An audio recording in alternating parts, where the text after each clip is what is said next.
Obrigada, doutora Camila. Tenho certeza que no final da próxima apresentação as dúvidas surgirão, principalmente de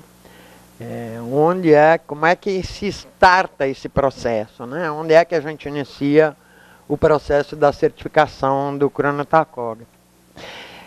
Eu gostaria de convidar, então, o capitão-chefe da Divisão Operacional da Polícia Rodoviária Estadual, o senhor Cláudio, para fazer uso da palavra, falar um pouquinho sobre a fiscalização por conta da polícia. Muito bom dia a todos. Eu gostaria de, primeiramente, agradecer o convite e a oportunidade de poder falar um pouco do nosso trabalho de fiscalização.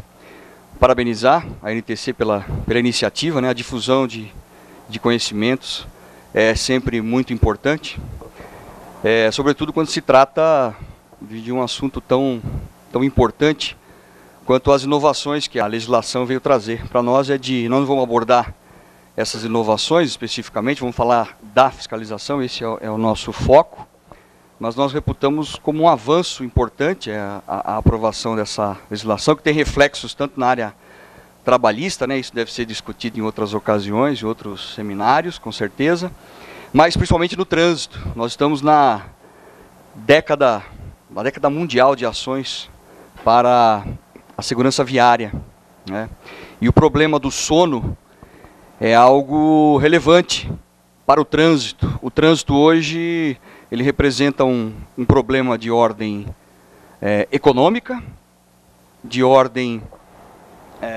de saúde pública e de segurança pública, né? Mais de 40 mil pessoas são vitimadas no trânsito por ano. Isso são números subestimados conforme levantamentos da própria ONU, né? Se nós pegarmos as estatísticas no nosso país, nós padecemos aí da falta de precisão. Se nós compararmos dados aí do SUS, dos órgãos de segurança, do próprio DPVAT, nós temos disparidades que acabam por comprometer a confiabilidade desses dados. Mas a questão do sono é preocupante. Segundo dados da Abramet, o sono, a fadiga, são responsáveis aí por em torno de 40% dos acidentes, né? Então, nós carecemos de pesquisas na área, mas é um parâmetro que nós temos e através do qual nós consideramos os avanços na legislação importantes para que através da fiscalização nós possamos amenizar esses números. Nós temos uma meta desafiadora aí até o final da década, que é reduzir em 50%, né, os índices de vitimização e de mortalidade no trânsito. É desafiadora, é uma meta desafiadora e o Brasil precisa se organizar. Nós precisamos mais de iniciativas como essas, com essa que a NTC teve, né? Mobilizar as forças vivas da sociedade, as organizações envolvidas com o trânsito, e para que nós possamos realmente chegar a um resultado positivo daqui a 10 anos. Temos menos que isso já, nós estamos em 2012.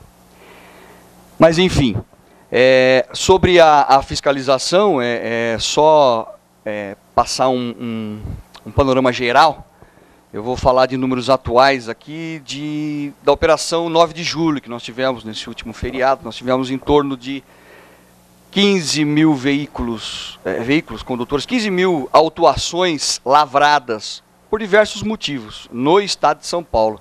Uma malha viária de 22 mil, 24 mil quilômetros de rodovias. Isso varia se nós computarmos as vicinais ou não, mas enfim, em torno de 24 mil quilômetros de rodovias. Em 3 dias, 4 dias, nós consideramos, nós autuamos em torno de, efetuamos a lavratura de 15 mil autos de infração. Desses, um terço desses autos, quase 5 mil, se referem a veículos, né, a condutores, a veículos que se enquadram naqueles que, por obrigação legal, tem que ter o tacógrafo. Agora, irregularidades com com o equipamento propriamente dito, nós tivemos aí em torno de 500 autos de infração, especificamente com irregularidades no equipamento. Tá? Então, só para a gente ter uma noção do universo que nós estamos falando dentro do estado de São Paulo, que tem um momento de transporte aí que é estrondoso, né? É uma realidade, em termos de trânsito, muito preocupante. Tá? Então eu gostaria de passar a palavra aqui para o meu colega, o Sargento Santos, que é responsável pela instrução, pela difusão desses conhecimentos de fiscalização, especificamente lá, os procedimentos operacionais de fiscalização. E esclarecer que nós estamos nos preparando de que forma? Nesse período de julho, estão sendo levadas a efeito ações educativas de esclarecimento, né? Isso em conjunto com os demais órgãos, ou seja, o DR, o Departamento de Estradas de Rodagem, e as concessionárias de rodovia, que são 19 em todo o estado, e a Artesp, que é a agência reguladora desse sistema de concessões rodoviárias aqui no estado de São Paulo. E como estão sendo feitas essas campanhas?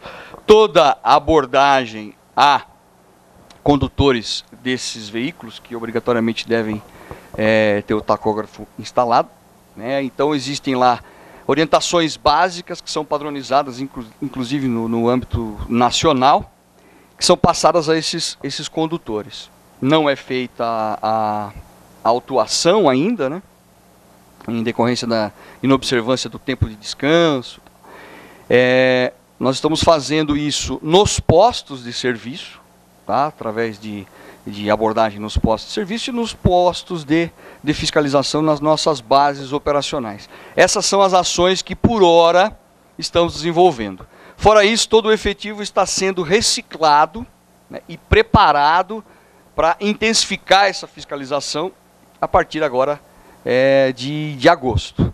Reciclado no que tange aos aspectos de fiscalização dos dispositivos, dos tacógrafos, né, revisando os procedimentos operacionais padronizados que nós já temos, e também tomando contato com os novos mandamentos legais, os novos preceitos normativos que a legislação, a nova legislação trouxe. O assunto não é novo para nós vínhamos acompanhando já essa discussão em torno da regulamentação do motorista profissional, mas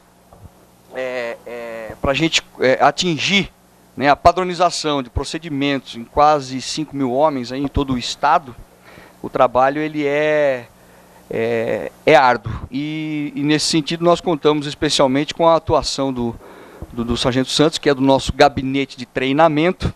Então ele vai falar especificamente dos aspectos relacionados aos procedimentos de fiscalização. Após o que nós estamos à disposição para as perguntas, para os questionamentos. Senhores, bom dia. É muito bom quando nós saímos do quartel e vamos de encontro, no caso, as pessoas realmente são interessadas no assunto.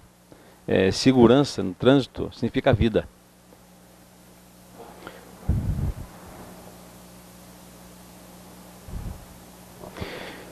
Primeiramente, um aspecto quanto à legislação. A Lei Federal 12.629, ela disciplina, no caso, o trabalho do motorista profissional. A definição do que significa, no caso, o trabalho de tempo e direção desse motorista. A portaria do Inmetro 201, ele estabelece condições que devem ser observadas quanto à fiscalização do tacógrafo em si. A resolução no CONTRAN número 14 de 98, ela disciplina os equipamentos obrigatórios para todos os veículos. A resolução 405, ela traz a definição, no caso, do que significa motorista profissional. Resolução 406, ela altera a resolução 92/99, que trata especificamente do tacógrafo. Inclusive, ela traz no artigo 3º agora, a competência para que nós possamos fazer a fiscalização em si da exigência do Inmetro.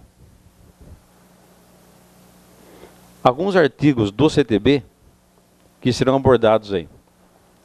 O artigo 105, inciso 2º, ele deixa claro para quais os veículos que esse equipamento é obrigatório. O artigo 136, inciso 4 do CDB, ele trata especificamente do transporte de escolar. Artigo 230, inciso 9, é a autuação, no caso, lavrada, quando o equipamento estiver ineficiente ou inoperante. O artigo 230-10, quando os equipamentos obrigatórios estão em desacordo com a legislação. Artigo 230, inciso 21. Esse artigo, ele trata de uma plaqueta de identificação, dados fornecidos pelo fabricante do veículo, onde trata da tara do caminhão, do peso bruto total, da capacidade máxima de tração. São dados utilizados por nós, para alguns veículos, para constatar se aquele veículo é obrigado a ter o tacógrafo ou não. Então, na falta, no caso, do tacógrafo, vamos observar se aquele veículo, através dessas informações do fabricante, se ele é obrigado a ter o equipamento ou não, para que seja possível tomar a providência. Artigo 230, inciso 23. Esse artigo aqui, ele foi introduzido agora no Código pela Lei 12.619, ou seja, especificamente com relação ao tempo de direção e descanso do motorista. Esse será o artigo utilizado por nós para fazer a retenção do veículo, caso o condutor extrapole esse tempo necessário. Para quais veículos esse equipamento é obrigatório? Primeiramente, todos os veículos de transporte de produtos perigosos a granel, independente do ano de fabricação dele, do peso bruto total ou da capacidade máxima de tração. Se esse veículo transporta produto perigoso, se for a granel, obrigatoriamente ele tem que ter o tacógrafo. Veículo de carga com capacidade máxima de tração superior a 19 toneladas, independente do ano de fabricação dele, tem que ter o tacógrafo. Veículos de carga com capacidade máxima de tração inferior a 19 toneladas, mas superior a 4.536 quilos de peso bruto total, onde engloba a tara do caminhão mais a carga transportada por ele. Fabricados a partir de janeiro de 91, esses veículos são obrigados a ter o tacógrafo. Essa informação aqui, nós encontramos na plaqueta fornecida pelo fabricante. Lembrando que o artigo 100 do Código, ele é bem claro. Nenhum veículo pode transportar peso superior ao estabelecido pelo próprio fabricante dele. Veículo especialmente destinado à condução de coletiva de escolares, ou seja, todo o transporte de escolar. Ônibus e micro-ônibus, independente do ano de fabricação dele, exceto categoria particular que não realizem o transporte coletivo, remunerado de pessoas. Então, ônibus e micro-ônibus, se ele for utilizado para o transporte particular, ele não é obrigado a ter o tacógrafo. Com exceção, por exemplo, do transporte rural. Vamos supor uma usina, ela possui um ônibus para transportar os próprios trabalhadores da fazenda dele. Como é um transporte rural, a portaria do DR determina que esse veículo tem o tacógrafo. Caso contrário, o próprio DR não fornece autorização. Então nós temos, digamos assim, 5 categorias que são obrigadas a ter o tacógrafo. Durante a nossa fiscalização, o que é observado? O que nós observamos? Se o veículo é obrigado a ter o tacógrafo ou não, com base naqueles 5 itens. Se o referido equipamento encontra-se em perfeitas condições de uso. Se as ligações necessárias a seu correto funcionamento estão em ordem. Digamos que eu abro o equipamento. Durante a fiscalização, quais são os dados que esse equipamento vai fornecer para que eu analise? A velocidade desenvolvida, a distância percorrida por esse veículo, o tempo de movimentação do veículo e suas interrupções. Isso aqui é que nós vamos fiscalizar para constatar se o condutor está extrapolando o máximo de 4 horas permitida ou não. Então, caso ele tente burlar alguma coisa, esse veículo será retido no local até o tempo necessário de descanso seja cumprido novamente. Data e hora de início da operação. Identificação do veículo. Identificação do condutor ou condutores. Identificação da abertura do compartimento que contém o disco ou da fita. Se o condutor dispõe de disco ou fita, diagrama, reserva para manter funcionando até o final da viagem. Essas são as informações que nós constatamos na abertura do equipamento, durante a fiscalização. Conforme a resolução 92, o disco pode ter um disco de 24 horas ou um conjunto de 7 ou 8 discos. Essa é a inovação. Antigamente eram só 7. 7 ou 8 discos de 24 horas.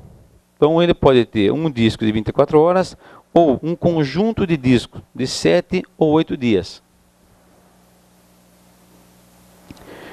Acho que muitos não levam muito a sério, mas a apuração de eventual infração penal, quando a violação, adulteração ou falsificação dos dados no equipamento, caso seja comprovado por nós, esse condutor será apresentado no distrito policial para apuração de eventual infração penal. Artigo 299 do Código Penal. Por quê? Um dado alterado no disco, ele pode mudar por completo, ou tentar mudar por completo, o foco do acidente, as causas do acidente.